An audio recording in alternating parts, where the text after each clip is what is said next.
Good evening and thanks for joining us. We keep hearing from the Harper government that it is committed to supporting veterans in this country, but that is not the way some of our vets see it. They feel betrayed and angry and went to Ottawa today to deliver a blunt message to the government. If you care so much about soldiers who put their lives on the line, why are you closing so many Veterans Affairs offices, especially after the recent rash of suicides in the military?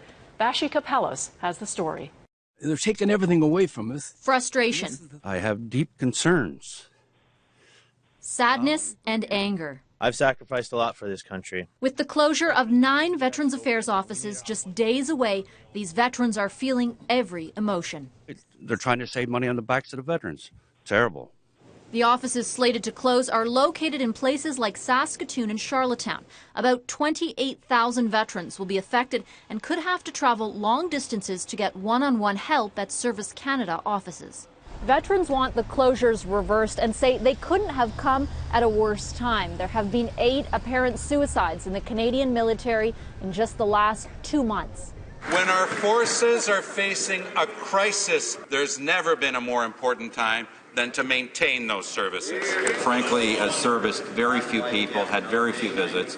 That's being replaced with 600 service centers across the country. And, Mr. Speaker, an increased number of cases, employees will actually go and they will go and meet veterans instead of the other way around. This is the second time in less than 6 months veterans have come to Parliament Hill to plead their case. This time, the Minister of Veterans Affairs, Julian Fantino, agreed to meet with them early this evening. But Fantino, the vets say, didn't show up. They were told he was called away on business. Couple from the east. Then, just minutes before the veterans were going to speak with reporters, Fantino walked in. You know, this finger-pointing stuff doesn't really work very well with me. Oh, well, that's just too bad. It don't work well with us that you didn't turn up at a meeting that you were supposed to turn up to. And don't give me this thing about something came up. You bushwhacked us. The meeting escalated and the veterans say Fantino left without giving them any answers. I would like to call for Mr. Fantino's resignation.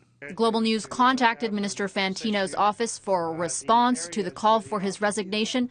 We did not hear back. Vassy Kapelos, Global News, Ottawa.